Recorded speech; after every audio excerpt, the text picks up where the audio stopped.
प्रभु प्रार्थना विनती करते हैं पिता, खास करके इस सुंदर समय के लिए, और जो तेरे पवित्र वचन को पढ़ा गया है प्रभु, ये तेरे मुंह के शब्द हैं, तेरे मुंह की बातें हैं और तेरे लोगों के प्राणों के लिए अति जरूरी है।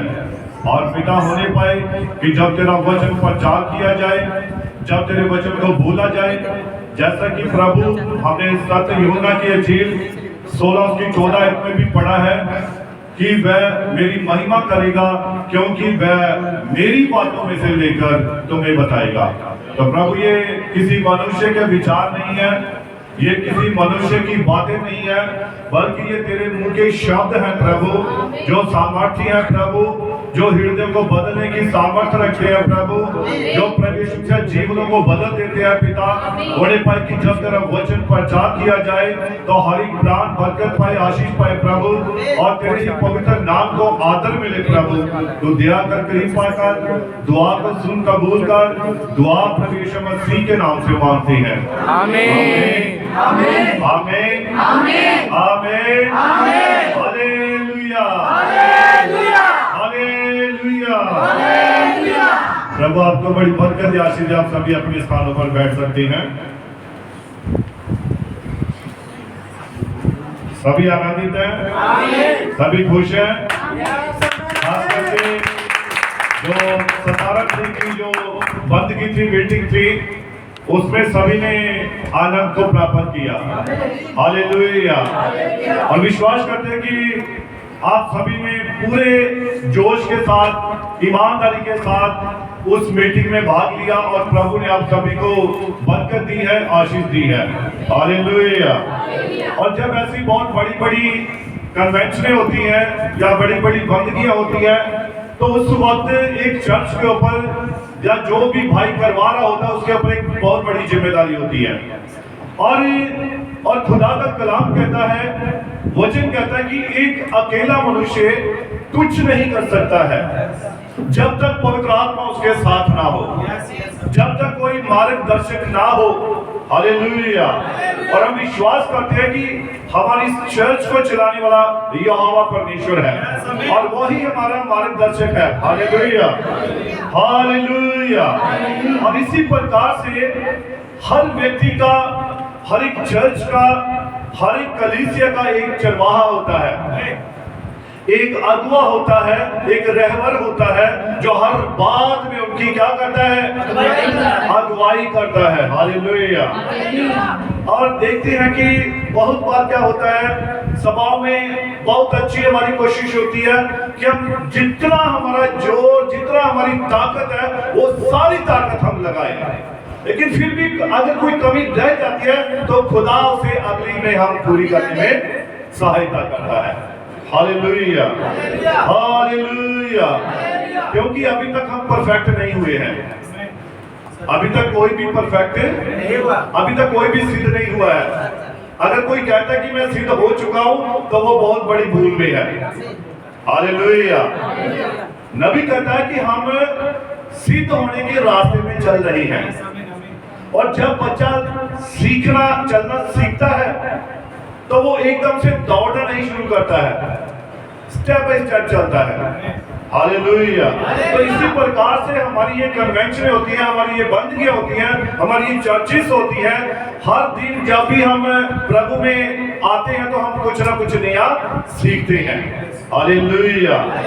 तो उस महान परमेश्वर का धन्यवाद करते हैं इन सारी बातों के लिए, सारे कामों के लिए, सारी दुआओं के लिए, सारी प्रार्थनाओं के लिए, हम सारी सहायता के लिए, जिन भाई बहनों ने मदद की, सहायता की, ऑफरिंग दी और शारीरिक तौर पर भी मदद की, उन सभी भाई बहनों को प्रभु बड़ी बरकत दे, बड़ी आशीष दे।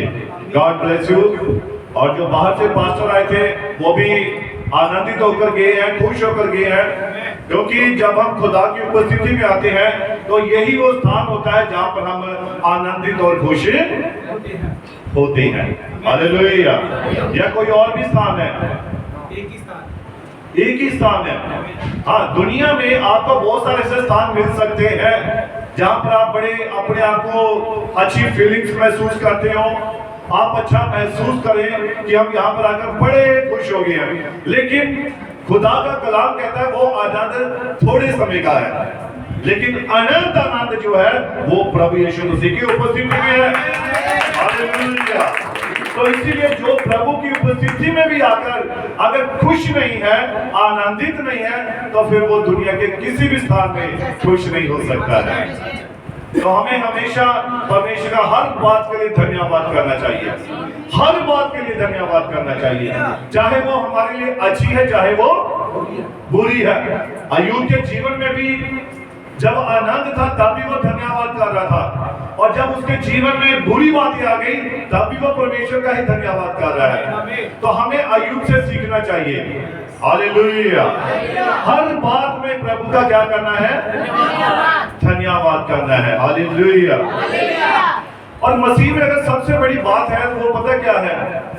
जो कोई कहता मैं मसीह में हूं, उस व्यक्ति को सबसे उसके अंदर जो एक गुण है, सबसे बड़ा गुण वो है दीन होना, नम्र होना। अगर ये गुण उस व्यक्ति के अंदर है तो मैं समझता हूं कि वो व्यक्ति मसीही व्यक्ति है। अगर उसमें दीनता नहीं है, नम्रता नहीं है, तो मैं समझता हूं अभी तक वो मसीह नहीं बना है। हालेलुया। अब दीन बनने का मतलब क्या है? अपने आप को जीरो करना भी मैं कुछ नहीं हूं भाई, तू है जो सब कुछ है। हम दूसरे को अपने से बढ़कर आदर देते हैं और अपने आप को बिल्कुल क्या करते हैं? दीन करते हैं, नम्र करते हैं। ये है असली दीनता, जैसे मसीह ने की थी। मसीह ने अपने आप को दीन किया, नम्र किया। किस तरीके के साथ? तो अगर हम इसे मैं कहता थोड़े से पढ़ेंगे, फिलिपियों 2 उसकी 6 आयत पढ़ेंगे। फिलिपियों की पत्री 6 अध्याय और उसकी 2 आयत पढ़ेंगे। 2 अध्याय उसकी 6 आयत पढ़ेंगे। जिसने परमेश्वर के स्वरूप में होकर भी परमेश्वर के तुल्य होने को अपने वश में रखने की वस्तु ना समझा। अब देखिए, ध्यान से पढ़िए से एक बार फिर से, और ध्यान से सभी ने सुना है। वचन क्या कह रहा है? यीशु मसीह के बारे में। अब यीशु मसीह कौन था? परमेश्वर था, परमेश्वर का पुत्र बनकर आया। हालेलुया। और लिखा कि सारी परमेश्वर की संपूर्णता यीशु मसीह के अंदर थी, सारी संपूर्णता। इसलिए तो यीशु मसीह जब मुर्दे को आवाज देता था तो मुर्दा व्यक्ति भी बाहर आ जाता था, लंगड़े चलने लग पड़ते थे, घोड़ी शुद्ध हो जाते थे, अंधे देखने लगते थे, क्योंकि आवाज यहोवा की थी। हालेलुया। और देखिए, यीशु मसीह जब मनुष्य बनकर आया, पर मनुष्य होते हुए भी वो संपूर्ण परमेश्वर था। हालेलुया। तो उसने क्या किया? पढ़िए, इसको ध्यान से सुनना सभी ने।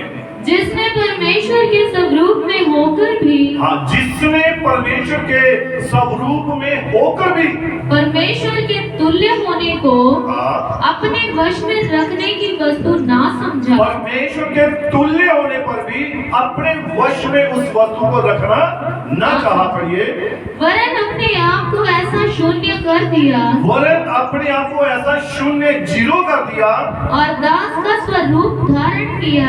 किसका स्वरूप धारण किया? दास का रूप स्वरूप धारण कर लिया उसने, यानी कि अपने आप को नौकर बना लिया यीशु मसीह ने। एक दास कौन होता है? सेवा करने वाला। नौकर कौन होता है? जिसे हम हुक्म देते हैं, जिसे हम काम करवाते हैं। और यीशु मसीह हमारे लिए दास बन गया। और इससे बड़ी कोई उदाहरण हो सकती है दीनता की, कि परमेश्वर होने पर भी उसे मालूम था कि मेरे पास सामर्थ है, मेरे पास ताकत है, और उसके पास परमेश्वर की सारी संपूर्णता थी, परंतु फिर भी उसने अपने आप को क्या किया? दीन किया, नम्र किया।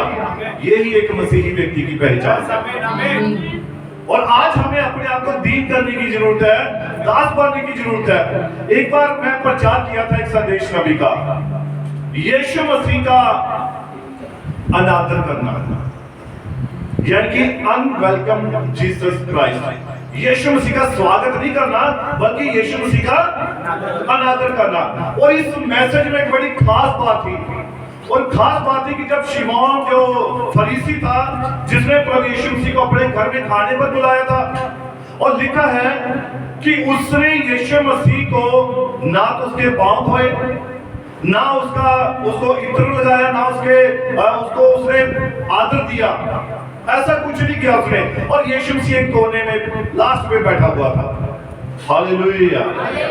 आई बात ये याद सभी को कि यीशु मसीह बाइबल में भी आपने पढ़ा होगा। तो यीशु मसीह कहाँ बैठा था? कोने में बैठा हुआ था, पीछे। कोई ध्यान नहीं दे रहा था उसके ऊपर, कोई नहीं पूछ रहा था उसे। हालेलुया। और हुआ क्या, वहां पर एक जो स्त्री आई थी, वह विचारण स्त्री, उसने आकर यीशु मसीह के अपने आंसुओं से भिगो भिगो कर पैर धो दिए। ऐसा ही। और आंसू कैसे निकले? अपने पापों को याद कर रही थी वो, अपनी गलतियों को, अपने गुनाहों को, जो उसने विचार किया कि मैंने इतने घिनौने काम किए हैं, वो रो रो कर अपने आंसुओं को निकाल रही थी। और लिखा उसके आंसू यीशु मसीह के पांवों के ऊपर गिर रहे थे, और इतने आंसू बहे थे कि उसके पांव गीले हो गए। अब उसके पास तौलिया नहीं था, उसके पास अब वो घर से प्लानिंग करके थोड़ी आई थी कि मैंने यीशु मसीह के पांव धोने हैं, मैंने अपने आंसू बहाने हैं, तो इसलिए मुझे घर से तौलिया भी लेकर जाना चाहिए। वो कोई भी प्लानिंग करके वहां नहीं गई थी। और खुदा का कलाम कहता है कि जब वो रो रही थी, रोते रोते उसके आंसुओं से उसके पैर भीगे, और जो उसके पांव में मिट्टी लगी हुई थी वो सब गल गई। क्या हो गई? अब जब गल गई तो वो वहां से जैसे पसीना आता है, तो पसीने के साथ जो व्यक्ति खेत में काम कर रहा था, डस्ट पड़ी होती है या मिट्टी पड़ी होती है, पसीने से कैसे होती है, निकलना शुरू होती है। तो वहां वो जमना शुरू हो गई, पिघलना शुरू हो गई मिट्टी। तो लिखा है उसके पास अब साफ करने के लिए कुछ नहीं था, परंतु उसने क्या किया, उसने अपने बालों को खोला, बालों को खोला और अपने बालों से यीशु मसीह के पांवों को साफ करने लगी। Hallelujah, hallelujah. अब वहां पर उसने देखा कि मेरे यीशु मसीह को वो लास्ट में बिठाया, भी कोने में बैठा है और कोई नहीं पूछ रहा। ये यीशु मसीह की एक दीनता थी। अब यीशु मसीह को मालूम था कि मैं ये क्या हूं, मैं एक उद्धार करता हूं, मैं मुक्ति दाता हूं, और मेरे अंदर कोई भी ऐसी बात नहीं होनी चाहिए जो मेरे पिता के वचन के खिलाफ हो। हालेलुया। अब आप देखिए, ध्यान दीजिए, मान लीजिए मैं कहता हूं जो ये आगे बहनें बैठी है, आप पीछे बैठ जाएंगे, या भाई लोग आगे बैठे, मैं पीछे बैठोगे कोने में जाकर, तो आपको मन में कहीं ना कहीं आपको लगेगा हम तो आगे बैठे में पीछे बिठा दिया। या शहर को कोई मेयर आ जाए और हम उसे पीछे बिठाएं तो खुश होगा इस बात से? नहीं होगा। क्यों होगा? कुछ नहीं होगा। क्यों नहीं खुश होगा? क्योंकि उसे मालूम मैं शहर का मेयर हूं और मुझे उन्होंने पीछे बिठा दिया भाई, और वो खुश नहीं होगा क्योंकि वो संसारिक व्यक्ति है। ऐसे ही होता है बाइबल में, नबी के संदेश में हम यही पढ़ते हैं। और आप किसी बड़े व्यक्ति को बुलाइए और उससे कहिए आप पीछे बैठिए, आप दूसरी सीट पर बैठ जाइए, तो क्या वो बैठेगा? वो बैठेगा, 2 मिनट बैठेगा, उठकर चला जाएगा, पता नहीं लगेगा कब निकल गया। ऐसा ही होगा। लेकिन यीशु मसीह के मामले में ऐसा नहीं था। हालेलुया। नबी कहता है, खुदा का कलाम कहता है, आप संसारिक व्यक्तियों को, ऐसे जो बड़े बड़े शहर के मेयर हैं या कोई बड़ा व्यक्ति है, माननीय व्यक्ति है, आप उसे कहिए आप दूसरी नंबर पर सीट पर बैठ जाओ, नहीं बैठेगा। आप कहिए आप 3rd में बैठ जाओ, वो नहीं बैठेगा। आप लास्ट में बैठ जाओ, वो नहीं बैठेगा। हालेलुया। परंतु यीशु मसीह के मामले में ऐसा नहीं है। यीशु मसीह अगर आपके घर में आता है, आपके चर्च में आता है, तो आप यीशु से कहिए कि यीशु क्या आप पीछे बैठेंगे? यीशु कहेगा हाँ मैं बैठूंगा। आप कहें यीशु आप पहले नंबर पे बैठेंगे? यीशु कहेगा मैं बैठूंगा। आप कहें यीशु आप 3rd नंबर पे बैठेंगे? यीशु का बैठ जाएगा। वो यीशु मसीह है, वो हर वक्त हर समय यीशु मसीह है। उसे कोई फर्क नहीं पड़ता कि चाहे पीछे बैठाया जाए चाहे आगे बैठाया जाए, क्योंकि वो यीशु मसीह है। इसी प्रकार से नबी कहता है एक विश्वासी है, आप विश्वासी को चाहे जहां मर्जी बैठा दो।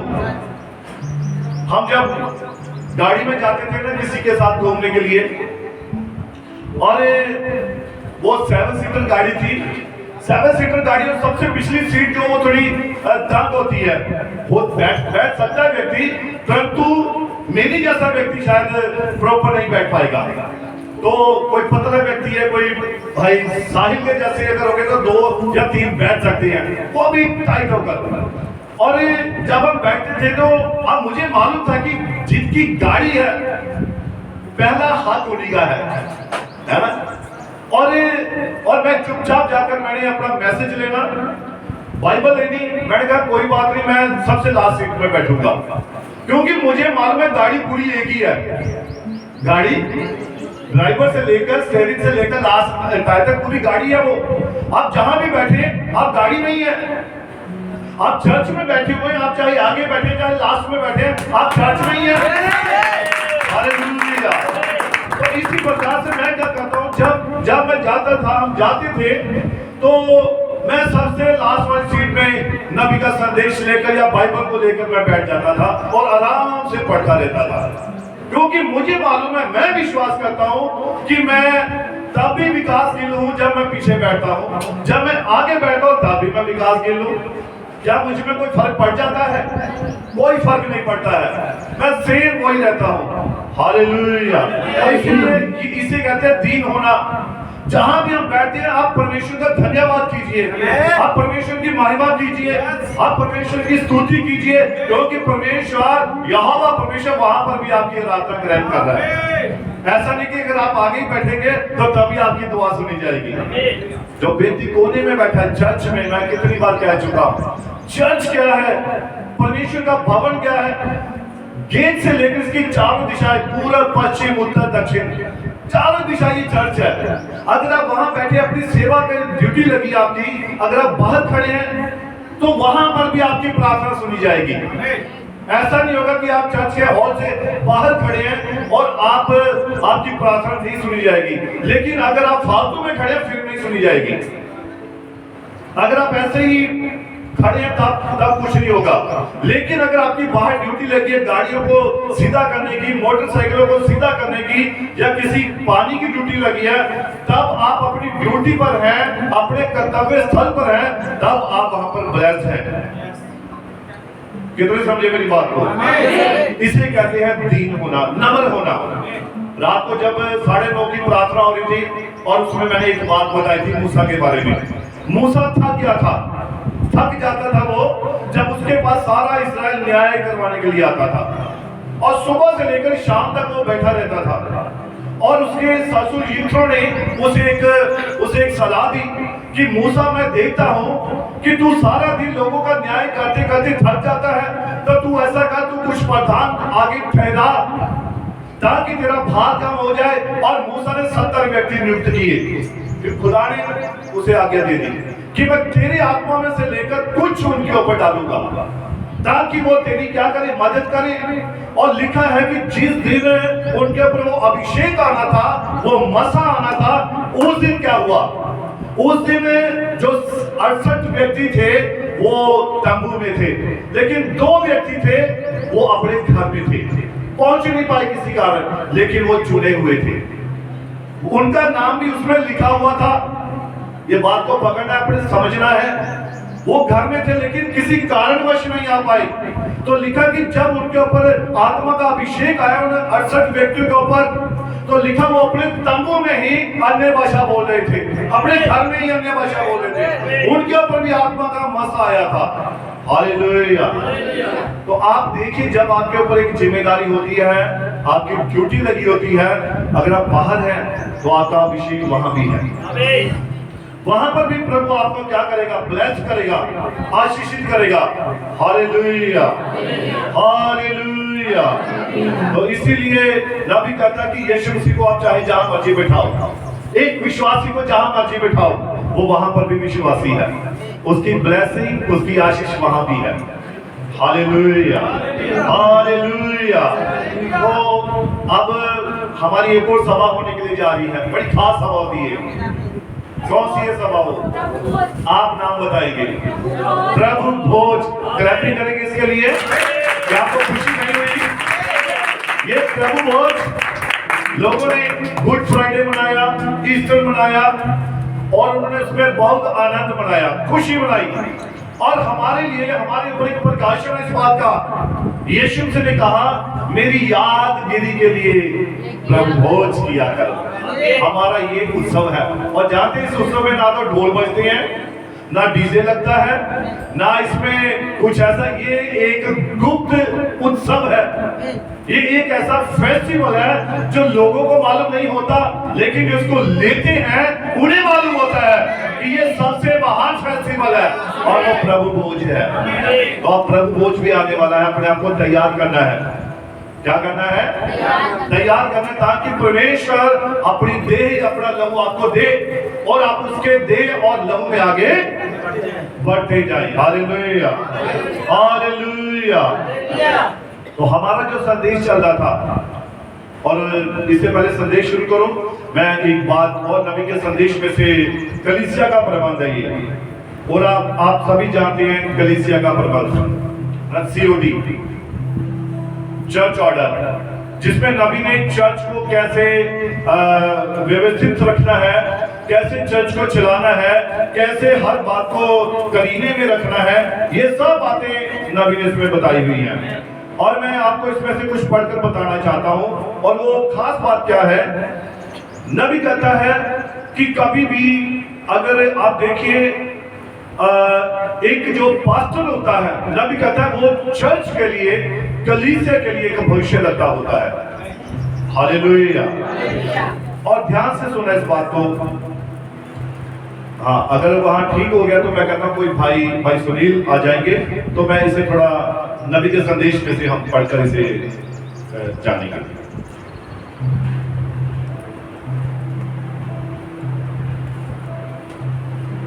God bless you. Hallelujah. Thank you, Lord.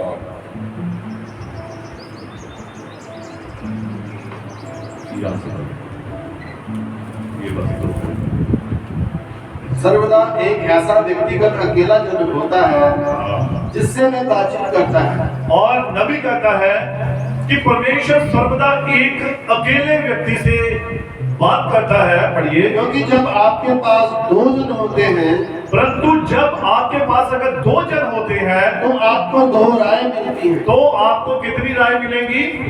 दो राय मिलेंगी, दो सलाह मिलेंगी। पढ़िए, इससे तो केवल एक ही अंतिम परम सत्य उभर कर सामने आना चाहिए। और इसमें से नबी कहता है एक ही सही होगा, एक ही सही बात होगी, और वही आपके सामने आनी चाहिए। पढ़िए, और मेरा परम सत्य तो वचन है। और नबी कहता है मेरा परम सत्य क्या है, एब्सोल्यूट क्या है?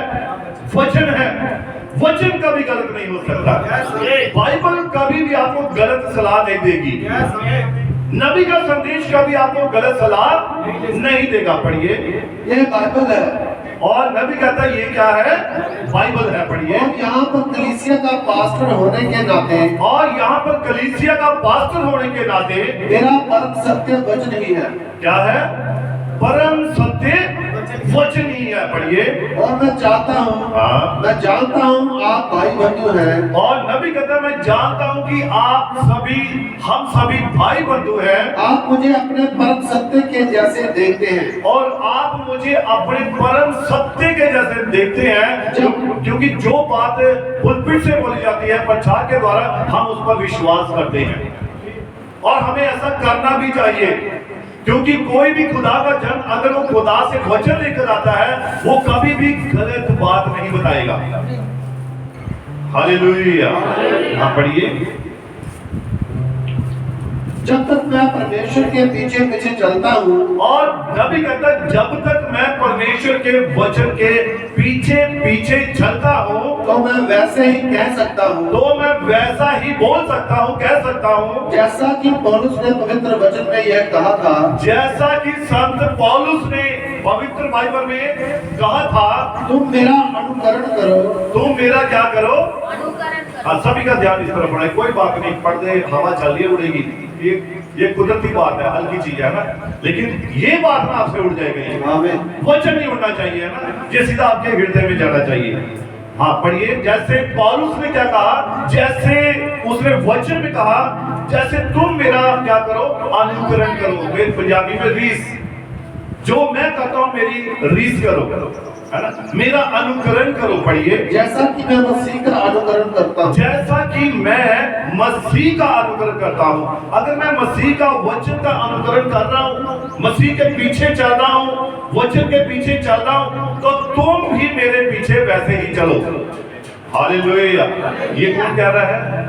खुदा का कलाम कह रहा है। पढ़िए, और फिर मैं आप भाइयों से ये आशा करता हूँ, और मैं आप भाइयों से, नबी कहता है, ये आशा रखता हूँ कि जब कभी भी आप मुझे इस पवित्र शास्त्र से दूर हटते हुए देखते हैं। अब नबी क्या कह रहा है? ध्यान से सुना अपनी बात को। नबी कह रहा है, अब जब कभी आप मुझे, अब नबी अपनी बात कर रहा है, जब कभी आप मुझे वचन में से बाहर होते हुए देखें, है ना, कि अरे ये वचन के मुताबिक बात नहीं है, ये कलाम के अनुसार बात नहीं है, या फिर ये वचन के अनुसार नहीं चल रहा है, तब नबी क्या कह रहा है? पढ़िए, तो आप व्यक्तिगत तौर पर मेरे पास आए। तब नबी कहता है, तब आप व्यक्तिगत तौर पर अकेले मेरे पास आए और मुझे बताएं कि मैं कहां पर गलत हूं। और मुझे बताएं कि मैं वचन पर कहां गलत हूं। हालेलुया। समझे मेरी बात को? नबी कहता है, फिर आप अकेले व्यक्तिगत है कि पास्टर जी यहाँ पर आपने थोड़ी चूक कर दी है, यहाँ पर आपसे गलत हो गया है, तो नबी कहता है आप व्यक्तिगत तौर पर मेरे पास आए और मुझसे क्या करें? बात करें। आप पढ़िए, मैं इस बात की परवाह नहीं करता और नबी कहता है, मैं इस बात की परवाह नहीं करता, चाहे आप ट्रस्टियों में से एक हो, चाहे आप ट्रस्टियों में से एक हो, या चाहे आप एक द्वारपाल हो, चाहे आप एक द्वारपालन हो, आप चाहे जो कोई हो, आप चाहे जो कोई भी क्यों ना हो, आप मसीह में एक भाई के जैसे हैं। कैसे हैं आप मसीह में एक भाई के जैसे हैं। कैसे हैं? एक भाई के जैसे है। पढ़िए, भाई के जैसे मेरे प्रति कर्तव्यबद्ध है। आप एक भाई के समान मेरे प्रति क्या है? कर्तव्यबद्ध है, वचनबद्ध है। आपकी जिम्मेदारी बनती है कि बताना। और नबी ने पता क्या खास बात कही है? नबी ने कहा है, अगर कोई व्यक्ति आपकी कोई कमी बताता है ना, तो वही सबसे आपका सही दोस्त है, वही सही मित्र है। और अगर हम ऐसा नहीं करना कि अगर उसने कमी बताई, वो अपना भाई समझ के बता रहा है और आप गुस्सा करके बैठ गए, अच्छा इसने तो मेरी कमी निकाल दी। नबी कहता है, फिर वो अगर मान लीजिए आपके चेहरे पर कालिख लगी है, तो मैं कहूँ आप बहुत सुंदर दिखाई दे रही है, कोई बात नहीं, आपका चेहरा बड़ा अच्छा है, और उस व्यक्ति को मालूम नहीं है, और वो बाजार में जा रहा है, वो कलीसिया में जा रहा है, वो कहीं भी जा रहा है, तो उसका तो मजाक ही बन रहा है ना, है ना। अगर उसके मुंह पर कालिख लगी होगी या कुछ लगा होगा तो उसका मजाक बनता है। लेकिन उसके मजाक को खत्म कौन करता है? जो उसका एक सच्चा मित्र होता है, जो एक सच्चा दोस्त होता है, जो एक सच्चा भाई होता है। वो कहता है, भाई आपके ये चेहरे पे ये चीज लगी है, आप इसे हटाओ। और फिर जब वो हटाता है, इसका मतलब उसकी कमी बताई कि आप इसे खत्म करो, साफ करो, अब वो आराम से जा सकता है। Hallelujah, hallelujah. पढ़िए, कि मुझे बताएं कि मैं वचन के अनुसार कब गलत हूँ, और आप मुझे बताएं कि मैं वचन के अनुसार कब गलत हूँ। और यदि कोई प्रश्न है, और यदि कोई प्रश्न है, तो यह हो हाँ, कि हम नीचे बैठे, और ये हो कि हम नीचे बैठे और उसे मिलकर सुलझाएं, और उसे मिलकर क्या करें? सुलझा लें। ये है तरीका। हालेलुया। क्या है? ये है असली तरीका, जब आप एक सच्चे मसीही हैं। और होता क्या है, ज्यादातर हम, हाँ ठीक है, गॉड ब्लेस यू, अभी फिर से आपको मैं बुलाऊंगा, तैयार है। और देखिए होता क्या है, बहुत बार हम अगर किसी भाई में या किसी बहन में हम किसी चीज की कमी देखते हैं, तो हम क्या करते हैं? हम जाकर 10 भाइयों को या 10 बहनों को बताते हैं। हम उन्हें बताना, अरे देखो उसने ये किया, उसने ये किया, ऐसा किया। आप सीधा उसी से बात क्यों नहीं करते? आप सीधा जाकर उस भाई से, उस बहन से बात करें, उस बात को फैलाए मत। नबी कहता है, ऐसा करके आप कत्ल कर रहे हैं, आप खून कर रहे हैं। हालेलुया। कितने समझे मेरी बात को? तो क्लैपिंग होनी चाहिए। जब बात समझ आती है तो हमें जरूर क्लैपिंग करनी चाहिए। प्रभु तूने हमें कुछ समझाया है। Hallelujah, hallelujah. और देखिए नबी का संदेश है जो हम पढ़ते आ रहे हैं, और वो है मार्गदर्शन भी। हमारा एक रहनुमा, हमारा एक रहबर जो हर बात में हमारी क्या करता है, अगुवाई करता है। वो हमें मुसीबत से बचाता है, वो हमें तंगी से बचाता है, वो हमारे उस हर एक रास्ते पर जिस पर चल रहे होते हैं उसकी जानकारी रखता है। और ऐसा एक वो रहनुमा होता है जो हमेशा हमारे साथ रहना होता है। हालेलुया। अब किसी व्यक्ति का या किसी भाई का या किसी बहन का कोई रहनुमा नहीं है, उनका अगर गाइड नहीं है तो वो खोए हुए व्यक्ति है। हालेलुया। अब देखिए नबी कहता है यहाँ एक गाइड है जो उस रास्ते को इंच इंच रास्ते को भी जानता है। उसे मालूम है जंगल में जो रास्ता है जहां पर आप जा रहे हैं, वो उस रास्ते की पूरी जानकारी रखता है और वो आपको गुम होने नहीं देगा।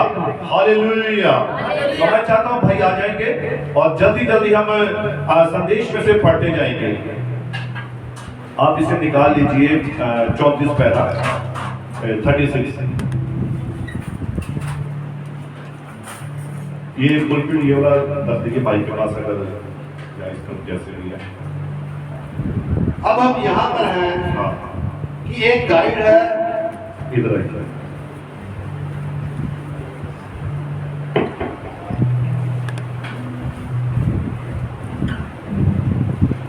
अब हम यहाँ पर हैं कि एक गाइड है और वह परमेश्वर के द्वारा प्रदान किया हुआ गाइड है। और हमारे पास यहाँ पर एक गाइड है और वो किसके द्वारा प्रदान किया गया है? परमेश्वर के द्वारा। आप पढ़िए। अब हम जंगल में से होकर गुजर रहे हैं, और हम जंगल में से होकर गुजर रहे हैं, हम कहीं पर जाने के लिए अपने मार्ग पर हैं। हाँ पढ़िए। और हम इस गाइड अर्थात मार्गदर्शन के बिना पार नहीं पा सकते। और हम इस गाइड के बगैर हम पार नहीं जा सकते हैं। हालेलुया। हाँ पढ़िए। और क्या मैं उसके अलावा किसी और को अपना मार्गदर्शक के रूप में अपनाने का दुस्साहस करने की चेष्टा भी कर सकता है? और क्या कोई ऐसा कर सकता है कि अपने चर्च के पास्टर को छोड़कर वो किसी दूसरे पास्टर की सुने, उसके पीछे चले? नहीं, नबी कहता ऐसा बिल्कुल नहीं होना चाहिए। जिस जगह पर आपने अपना एक पास्टर चुना है, एक अगुवा चुना है, हमें उसी के ही प्रति ईमानदार रहना होता है। हमें उसी ही मार्गदर्शन की अगुवाई में चलना होता है। हालेलुया। और नबी कहता अगर हम ऐसा करते हैं तो हम खो जाएंगे, हम मुसीबत में पड़ जाएंगे, हम मुश्किल में पड़ जाएंगे। इसलिए नबी कहता है जो आपका एक मार्गदर्शक है, एक गाइड है, वो खुदा की ओर से प्रदत्त किया हुआ एक गाइड होता है और आपको उसकी रहनुमाई में चलना होता है। हालेलुया। पढ़िए। अगर आप ऐसा करेंगे, और अगर आप ऐसा करेंगे तो वह आपको मार्ग से ही भटका देगा। तो वो आपको मार्ग से भटका देगा। एक बात थोड़ी सी समझिए मेरी बात। एक होती है माँ, एक होती है सौतेली माँ, है ना?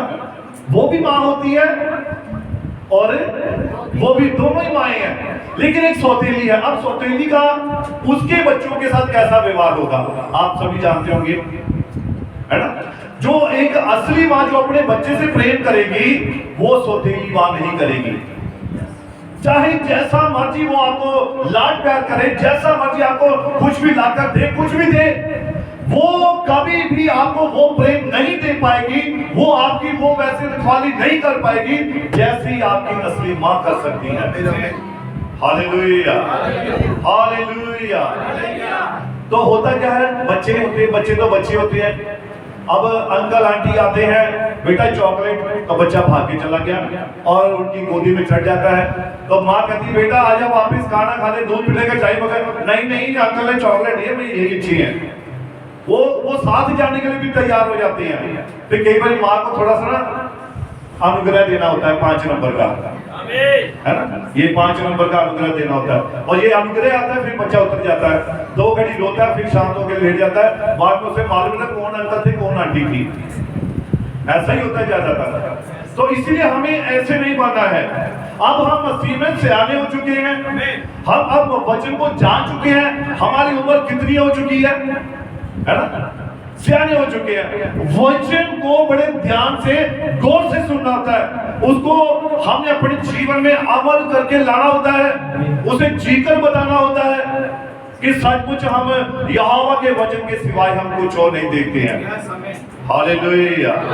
हाँ पढ़िए। यह वाला मार्गदर्शक ही मार्ग जानता है, और ये वाला मार्गदर्शक ही मार्ग को जानता है। पढ़िए। वह मार्ग के एक इंच से वाकिफ है, और वो मार्ग के एक इंच से क्या होता है, वाकिफ होता है। पढ़िए।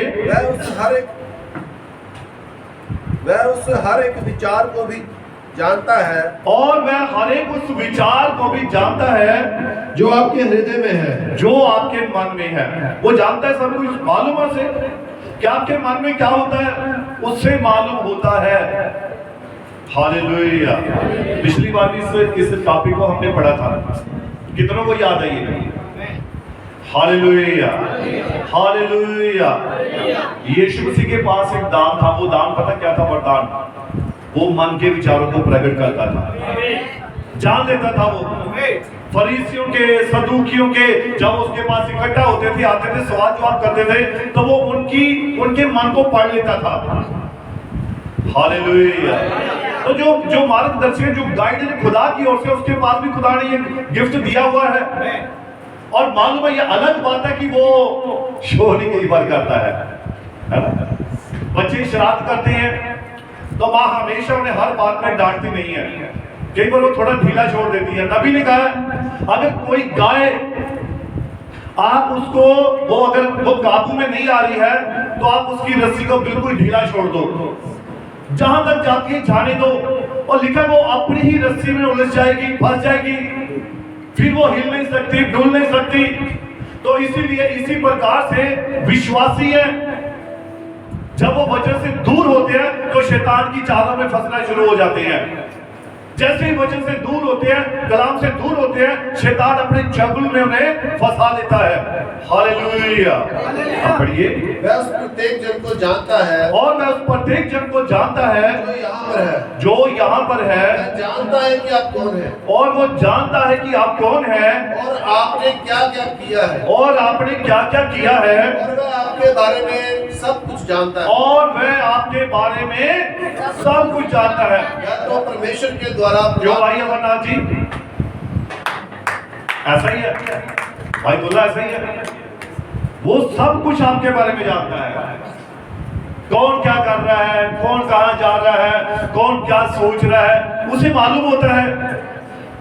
हालेलुया, हालेलुया, हालेलुया। पढ़िए। वह तो परमेश्वर के द्वारा प्रदान किया हुआ मार्गदर्शक है, और वो तो परमेश्वर के द्वारा प्रदान किया हुआ मार्गदर्शन है, और यह मार्गदर्शक पवित्र आत्मा है, और ये मार्गदर्शक कौन है? पवित्र आत्मा है। हालेलुया। पढ़िए।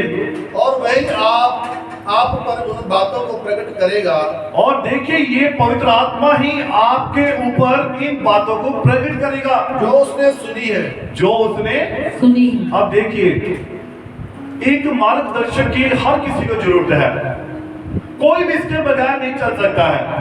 देखो नबी कहता है, खुदा का कलाम कहता है, एक मनुष्य को, एक चर्च को, एक कलीसिया को, एक विश्वासी को, एक परिवार को चलाने वाले दो आत्मा होते हैं। कितने? मेरी बात समझ आ रही है सभी को? कितने आत्मा होते हैं? दो आत्मा होते हैं। एक होता है पवित्र आत्मा, एक होता है शैतान का आत्मा। और ये आपका स्वभाव, आपकी बातचीत, आपका जीवन बताएगा कि आप किस आत्मा के अधीन चल रहे हैं। Hallelujah, hallelujah. तो इसीलिए हमें ये ध्यान रखना है कि हमें कौन सा आत्मा चला रहा है, इस बात की हमें जानकारी होनी चाहिए। क्योंकि जो शैतान का आत्मा ना, वो भी गाइड करता है, वो ज्यादा भयंकर तरीके से गाइड करता है, ज्यादा परफेक्ट तरीके से करेगा।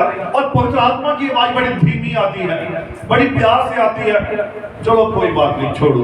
पवित्र आत्मा कई बार थोड़ा सा नरमाई में आ जाता है, लेकिन जो शैतान, अरे नहीं, अगर तू नहीं करेगा तो देखना फिर क्या होगा, फिर वो चौकन्ने हो जाएंगे। अब आवाज किसकी सुन रहे हैं? संसारिक आत्मा की। तो जब सांसारिक आत्मा की आवाज सुनेंगे तो हम नुकसान में ही चले जाएंगे। तो पढ़िए इसको आगे। और वह उन्हीं बातों को ही बताएगा और वह उन्हीं बातों को बताएगा जो उसने सुनी है, जो उसने सुनी है, और वह आपकी बातों को फिर से दोहरा सकता है, और वो आपकी बातों को फिर से दोहरा सकता है, और उसे बता सकता है और उसे बता सकता है जो बात आपने कही थी। जो बात आपने कही थी। हालेलुया। अब देखिए बाइबल में हम एक ऐसा व्यक्ति देखते हैं, निकोदेमुस। इसके बारे में आप सभी जानते हैं। संत यूहन्ना के इंजील 3 अध्याय में ये व्यक्ति पाया जाता है। और लिखा ये फरीसियों का सरदार था और ये बहुत ही ज्ञानवान पुरुष था। इसके पास बहुत सारी बुद्धि थी, लेकिन नबी कहता है, खुदा का कलाम कहता है, फिर भी इसे एक अगुवे की जरूरत थी।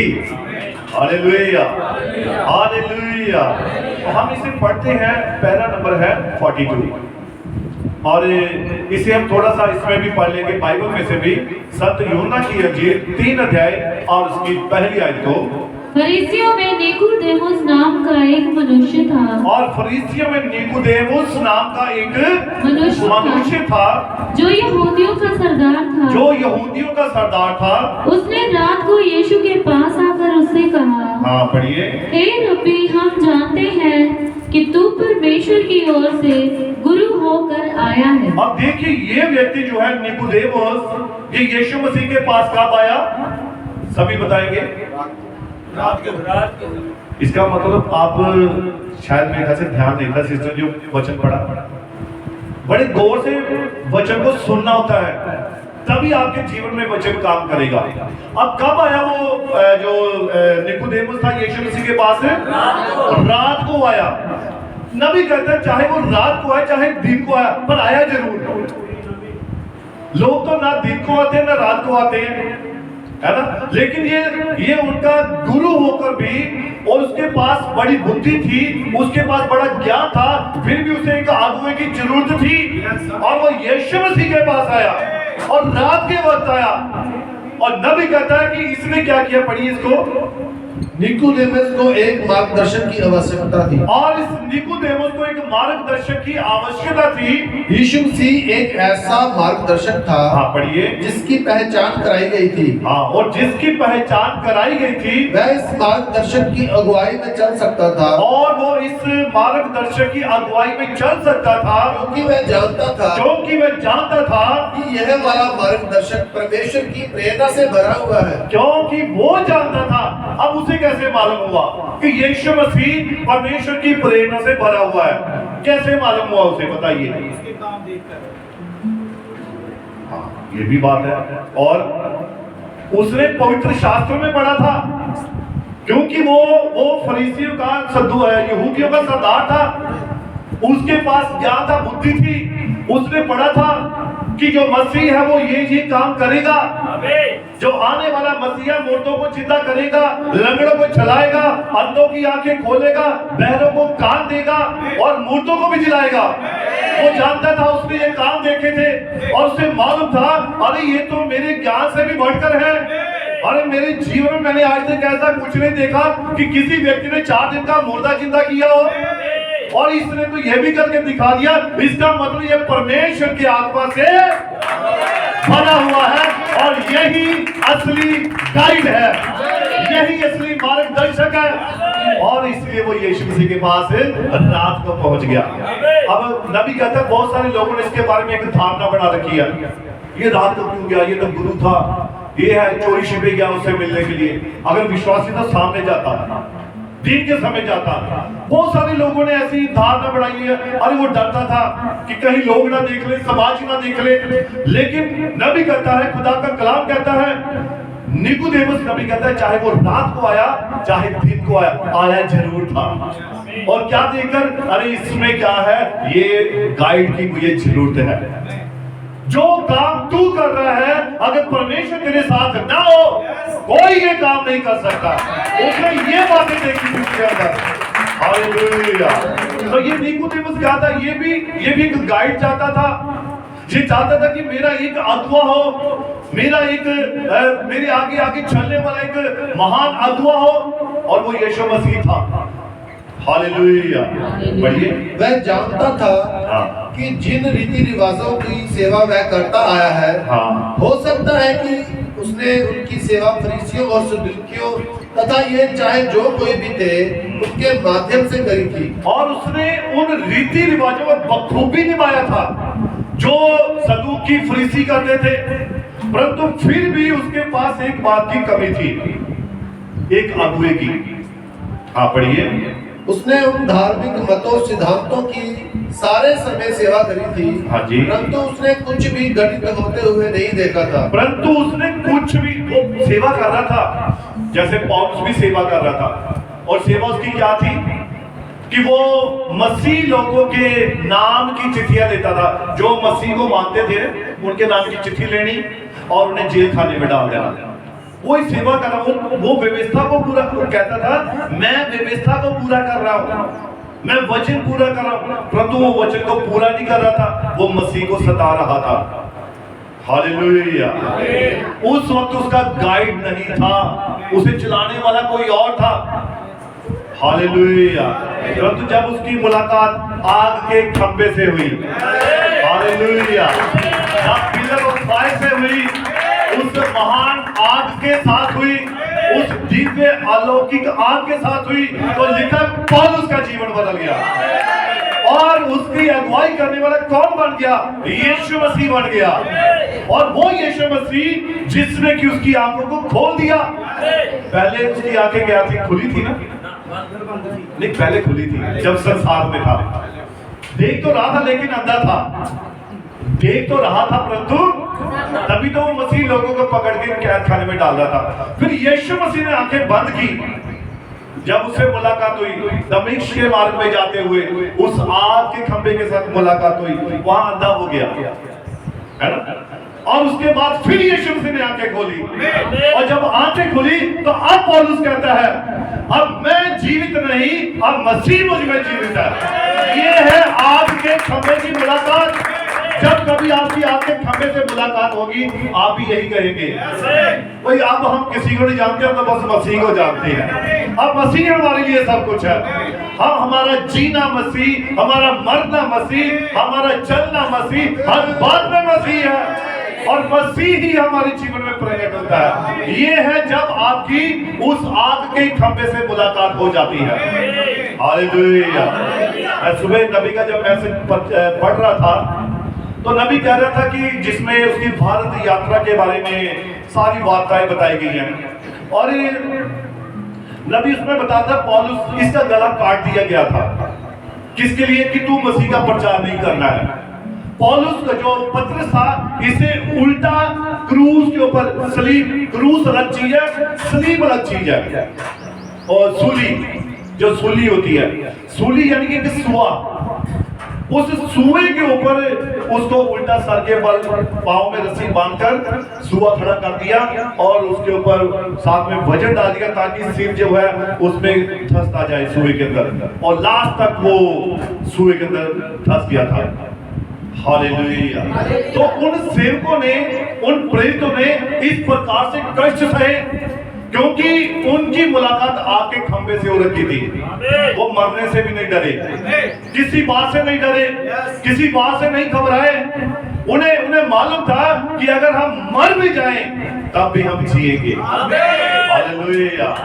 आप जितनों ने प्रभु यीशु मसीह के नाम में बपतिस्मा लिया है, आपके पाप क्षमा हो चुके हैं, और जिन्होंने मसीह को अपना उद्धारकर्ता स्वीकार किया है, वो अनंत जीवन में प्रवेश कर चुके हैं।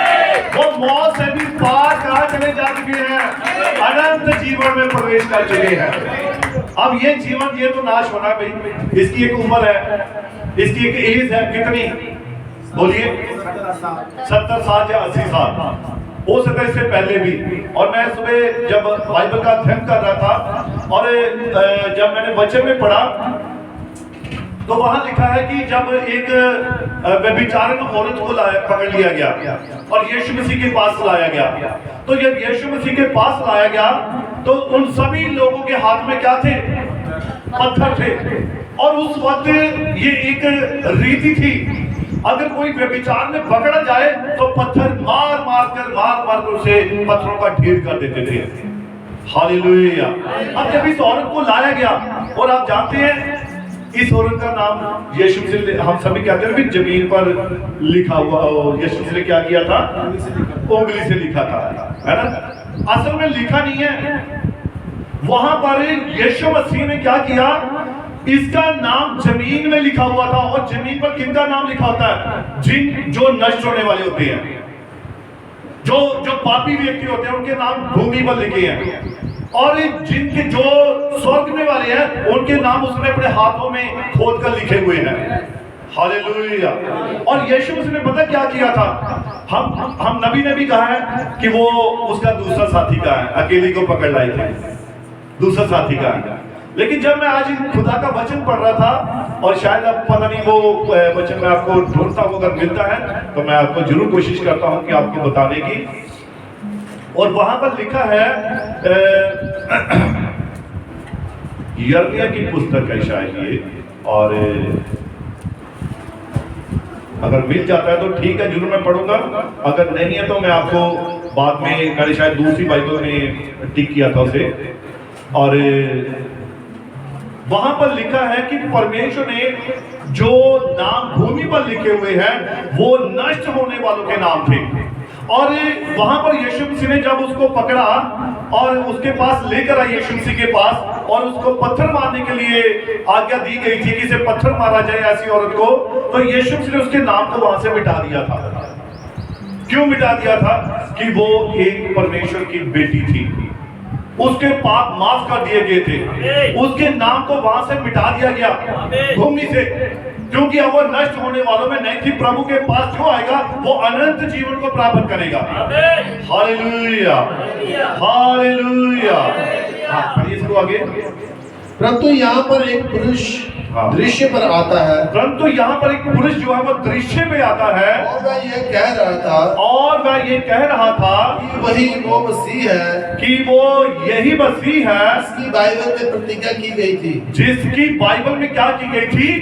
प्रतिज्ञा की गई थी। हाँ जी। इसके बाद वह पीछे मुड़ता है, हाँ पढ़िए। और परमेश्वर के कामों को करता है, और वो क्या करता है? पीछे मुड़ता परमेश्वर के कामों को करता है। यीशु ने कहा था, हाँ, यदि मैं अपने पिता के कामों को नहीं करता, और यीशु मसीह ने कहा था, यदि मैं अपने पिता के कामों को नहीं करता हूँ तो तुम मेरा विश्वास ना करो। ये गाइड था असली।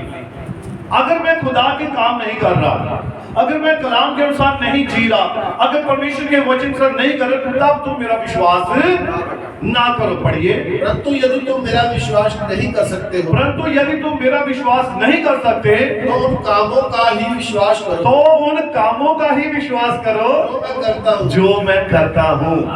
हालेलुया।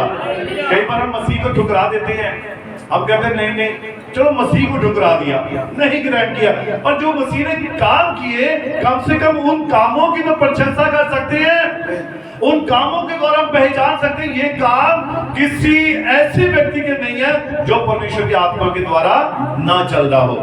हालेलुया। लेकिन मसीह किसके आत्मा से चल रहा था? परमेश्वर की आत्मा के द्वारा। हालेलुया। हाँ, अब इस पढ़ेंगे इसको थोड़ा सा। हम प्रेरितों की पुस्तक 8 अध्याय और उसकी 26। प्रेरितों की पुस्तक 8 अध्याय 26। हाँ, 17। Yes, God bless you.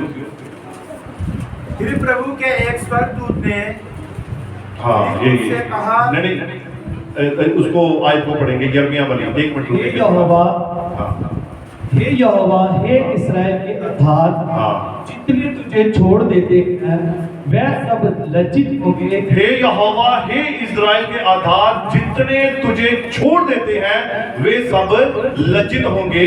जो तुझसे भटक जाते हैं, जो तुझसे भटक जाते हैं, उनके नाम भूमि पर, हाँ, उनके नाम भूमि ही पर लिखे जाएंगे, उनके नाम भूमि ही पर लिखे जाएंगे, क्योंकि उन्होंने जीवन के जल के सोते यहोवा को त्याग दिया है। क्योंकि उन्होंने बहते जल के सोते यहोवा को त्याग दिया है। क्योंकि अपने गलत कामों के द्वारा जब एक विश्वासी, चाहे वो नया विश्वासी है चाहे वो पुराना है, अगर वो गलत काम करता है तो वो उसका जो नाम कहां पर है?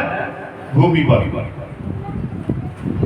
पापी का जब मसीह में अभी तक नहीं आया है तो उसका नाम किस पर लिखा है? उनके नाम भूमि ही पर लिखे जाएंगे। और इस औरत का नाम भी भूमिबा था, तो यीशु ने मिटा दिया। तो नबी ने कहा है कि इसके साथ वाला कहाँ है, क्योंकि उसने व्यवस्था 22 वाला पढ़ा दिया है कि जब वह विचार करने वाले औरत और स्त्री दोनों को ही मारा जाए, एक को ना मारा जाए। Hallelujah, hallelujah. पढ़िए इसको, अब भाई गोटी पढ़ रहे थे। फिर प्रभु के एक स्वर्गदूत ने फिलिप्पुस से कहा, उठकर दक्षिण की ओर। अब देखिए यहाँ पर फिलिप्पुस की जिक्र आ गया है। फिलिप्पुस परमेश्वर का एक जन है और इसको एक गाइड चला रहा है। कौन चला रहा है? तो यहाँ इसके पास कौन आया? दूत आया। लिखा है उसके पास एक दूत आया। पढ़िए, उठकर दक्षिण की ओर उस मार्ग पर जा, और उठकर उस दक्षिण के मार्ग पर जा जो यरूशलेम से गाजा को जाता है। कहां से जाता है? जो यरूशलेम से गाजा को जाता है। पढ़िए, ये रेगिस्तानी मार्ग है, और ये रेगिस्तानी मार्ग है। वह उठकर चल दिया। हाँ, जल्दी जल्दी पढ़ेंगे। और तब कूश देश का एक मनुष्य आ रहा था। हाँ, पढ़िए। जो खोजा और कूशियों की रानी कंदा के का मंत्री और खजांची था। हाँ, और आराधना करने को यरूशलेम आया था। हाँ, ठीक है। और वह अपने रथ पर बैठा हुआ था और यशायाह भविष्यवक्ता की पुस्तक पढ़ता हुआ लौटा जा रहा था। अब देखिए, ये कंदाके देश की रानी का एक सैनिक था, खजांची था, और ये यरूशलेम में बंदगी करके वापस लौट रहा था। और वहां पर फिलिप्पुस के पास किसका कौन आया? पवित्र आत्मा आया, और पवित्र आत्मा ने उसे गाइड किया कि जा जाके उससे क्या करे? बातचीत कर, उसे बता, सही मार्ग बता, वचन क्या है। और लिखा, जब फिलिप्पुस आत्मा की अगुवाई में गया, अब उसका गाइड कौन था? पवित्र आत्मा। और पवित्र आत्मा ही फिलिप्पुस को लेकर खोजे के पास गया, और खोज अपने रथ के ऊपर बैठा हुआ यशायाह की पुस्तक की पोथी को पढ़ता हुआ जा रहा था। अब जब वो जा रहा था तो पवित्र आत्मा ने लिखा, उसकी स्पीड बढ़ाई, कितनी तेजी से वहां पर पहुंच गया। ये पवित्र आत्मा का बल था, वो गाइड कर रहा था, और उसने उसे वहां पहुंचाया। उसने उससे पूछा, उसके रथ के साथ जाता जाता, अरे भाई साहब, जो कुछ पढ़ रहे हो, क्या इसे आप जानते भी हो? तो उसने कहा, जब तक मुझे कोई बताएगा नहीं, मुझे कैसे मालूम पड़ेगा? हमारे पास एक अगुवा होना जरूरी है, हमारे पास एक गाइड होना जरूरी है, वरना हम बाइबल तो पढ़ रहे हैं लेकिन मालूम नहीं है कि हम क्या पढ़ रहे हैं, किसके बारे में बात हो रही है, किसके बारे में कहा जा रहा है। तो इसीलिए पवित्र आत्मा ही हमारा गाइड है, जो हमें मसीह की सब भेद भरी बातों को प्रकट करता है। हालेलुया। तो इसीलिए वहां पर फिलिप्पुस ने उससे पूछा, पढ़िए इसको थोड़ा और आगे। तब आत्मा ने फिलिप्पुस से कहा, निकट जाकर इस रथ के साथ बोले। किसने कहा? बोलिए सभी, किसने कहा? पवित्र आत्मा ने कहा। किससे कहा? फिलिप्पुस से कहा, जाकर रथ के साथ बोले। अब पवित्र आत्मा गाइड कर रहा है, ये असली गाइड, ये है असली अगुआ जो हमारी अगुवाई करता है। अब फिलिप्पुस को कैसे सुपना आ गया? नहीं, उसे पवित्र आत्मा ने असली में गाइड किया। हालेलुया। आज बहुत सारे लोग अपने संसारिक गाइड, अपने ही आत्मा की अगुवाई में चलते हैं। सारी रात दुआ करके सुबह उठकर भविष्यवाणी करनी शुरू कर देंगे। आज सुबह जाकर ये मैं करूंगा, ये बोलूंगा, वो करूंगा। ये ऐसा नहीं होता है। आपके पास सच्चा पवित्र आत्मा होना चाहिए, कलाम के अनुसार होना चाहिए, वचन के अनुसार होना चाहिए। हालेलुया। मैं थोड़ा सा यहाँ रुकना चाहता हूँ। अब देखिए, मैं चाहता हूं जो एक सच्चा मसीही है, ध्यान से सुनने मेरी बात। उनके, मैं हमेशा एक कहता था कि जो भाई लोग बातचीत करते हैं, उनकी जेब में एक वो डिब्बा होना चाहिए। किसका? शहद का डिब्बा होना चाहिए, या चीनी का थोड़ा सा डिब्बा। अरे कई लोग जो होते हैं ना, वो रखते हैं तंबाकू का डब्बा, रखते हैं अपनी पॉकेट में, साथ रखते हैं नशे वाली चीजें। लेकिन मैं कहता हूं एक विश्वासी जो है वो अपनी पॉकेट में थोड़ी सी चीनी रख ले। कारण क्या? कि आपके मुंह में थोड़ी मिठास आए, है ना, बोलने का तरीका आ जाए, बातचीत करने का ढंग आ जाए। कम से कम हमें जो हमारी बातचीत है कम से कम मीठी तो होनी चाहिए, या हर वक्त तो वैसे ही घर में हम किसी को अगर आप खाना खिलाना है ना, तो हम कहते हैं पापा खाना खा लो, है ना, ऐसा बोलते हैं ना बच्चे, मम्मा खाना खा लो। तो अब कई बच्चे या माता पिता बोलेंगे अला रोटी खा, है ना, ये शब्द खाना खिला रहे हैं पर शब्दों में बदलाव आ गया है। अड्डा फला रोटी कल सवेरे की भूख लगी थी, है ना। तो ये शब्द है, आपकी बोली आपका भेद खो देती है। पतरस जो था ना, पतरस यीशु मसीह के साथ रहा। किसके साथ? यीशु मसीह के साथ। चेले यीशु मसीह के साथ रहे। और लिखा कि जब यीशु मसीह प्रभु भोज वाले दिन जब वो वहां पर गए तो पतरस भी पीछे पीछे चला गया था। जब यीशु मसीह को पकड़ लिया गया, उसे क्रूस पर चढ़ाना था, तो जब उसे उस जगह पर ले गए न्यायस्थान में, तो वहां पर पतरस भी पीछे पीछे। अब पतरस वहां पर जब देखा तो वहां पर एक नौकरानी आई, उसने कहा अरे ये भी यीशु मसीह का चेला है। तो वो कह रहा मैं नहीं जानता इसे, ये कौन है।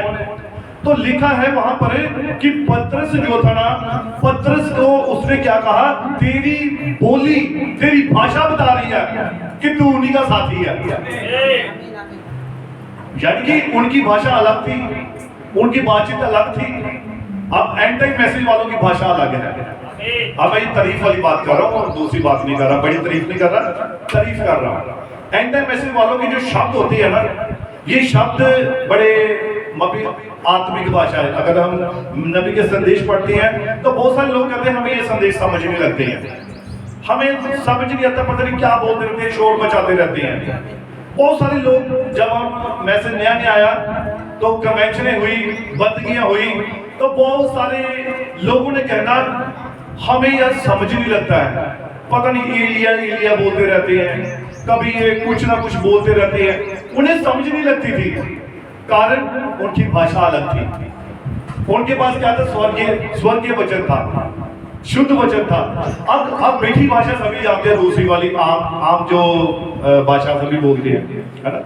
तो वो प्रचार सभी को समझ आती है, जिसमें बंदगियां क्या होती है। मैं आपको थोड़ा सा बताना चाहता हूँ। किसी घर में बंदगी करने के लिए जाते हैं, मैं किसी बहन का नाम ले रहा हूँ तो कोई बहन बुरा ना माने, है ना, या कोई भाई का ले लेता हूँ, बहने, तो भाई मैं लेता हूँ भाई डैडी, है ना। तो मैं जाकर उस घर में बंदगी कर रहा हूँ, और मैं बंदगी क्या कर रहा हूँ, मुझे इस घर में आते हुए 10 साल हो गए हैं, ये बड़ा अच्छा परिवार है, और ये बहन भी बड़ी सेवा करती है, भाई डैडी भी अच्छे हैं, इनके बच्चे भी अच्छे हैं। जब हम आते हैं ये चिकन बिरयानी बनाते हैं, जब हम आते हैं ये कोल्ड ड्रिंक पिलाते हैं, ये है वो है। अच्छा चलो एक वचन पढ़ लेते हैं, चलो आओ दुआ करें मिलकर। ये होती है बंदगी ज्यादातर, ये बंदगी। लेकिन जब एंड टाइम मैसेज का पास्टर जाएगा, वो क्या कहता है जाके, उसका प्रचार कैसा होता है, वो जाएगा पहले देखेगा घर की कंडीशन, यहाँ कहीं आयतें लिखी है घर में, तो आयतों की जगह पर अमिताभ बच्चन की फोटो होगी, किसी और की फोटो लगी होगी, वहां पर कोई वर्सेस नजर नहीं आएगी ना। वो देखे फिर वो कहेगा अच्छा बड़ी पट्टी आपने एलईडी लगा रखी है, पूरी दीवार को कवर कर रखा है, तो यानी कि आप इसका मतलब ये बंद कामी होती होगी, है ना। तो वो आकर पहले सुधार करेगा, इसलिए उनका प्रचार अच्छा नहीं लगता है। अरे ये तो आते बस कमियां निकालते रहते हैं, ये तो बस ऐसा ही बोलते रहते हैं, ये तो हमारे कभी इन्होंने हमें ब्लेसिंग दी है। अरे यही तो ब्लेसिंग है। अगर आप चाहते हैं कि आप पुत्र बने, तो खुदा का कलाम कहता है जिस पुत्र की ताड़ना नहीं हुई वो पुत्र ही नहीं है। तो पुत्र तो वो भी पुत्र हैं, हम भी पुत्र हैं, लेकिन हमारी ताड़ना खुदा ने अपने कलाम के द्वारा करनी है, वचन के द्वारा करनी है। और वचन क्या करता है, वचन हमारी कमियों को निकालता है, वो हमारी घटियों को बाहर निकालता है। और जब हमारे अंदर से कमियां घटियां निकल जाती हैं, तब हम परमेश्वर के असली पुत्र बन जाते हैं। तब हम कह सकते हैं कि हाँ हम एक सच्चे विश्वासी हैं। ये फर्क है।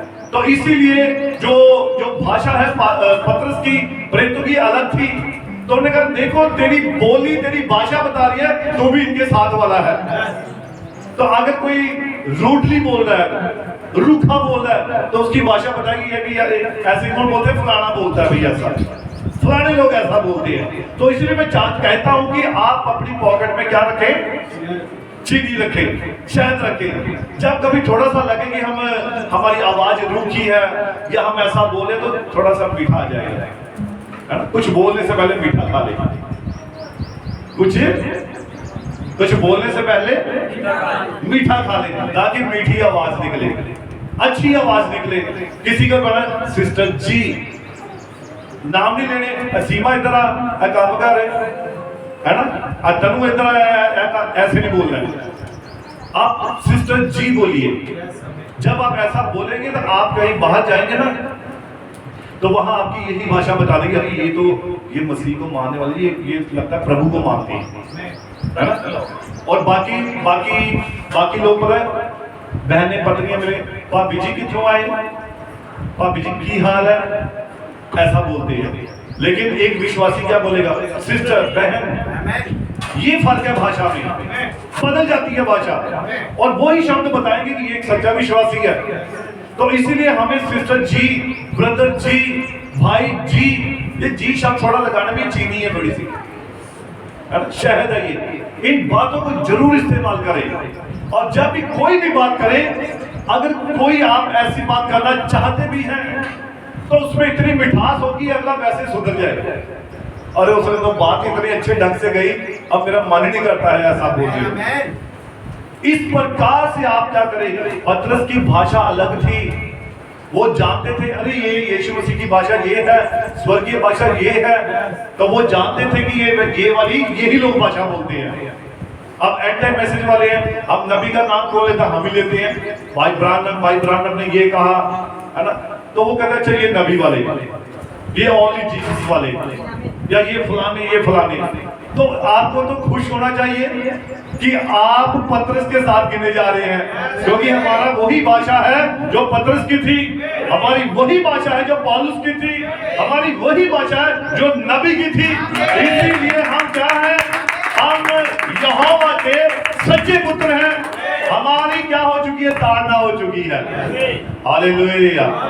और अगर फिर भी कमी रह जाए, ताड़ना होती रहे तो अच्छी बात है। कौन कौन ताड़ना झेलना चाहता है?